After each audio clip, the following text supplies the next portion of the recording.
yun na lang ang nilagay natin na ano, noodles. Yan,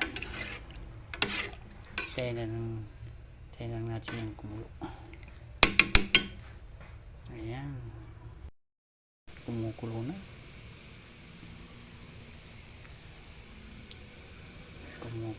Tingnan natin, luto muna itong noodles. Yan nga panangalan natin guys, mabilisan lang yan. Ayun na guys,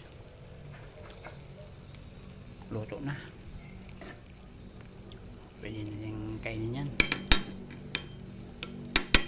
Ayan, thank you for watching guys, salamat sa lahat.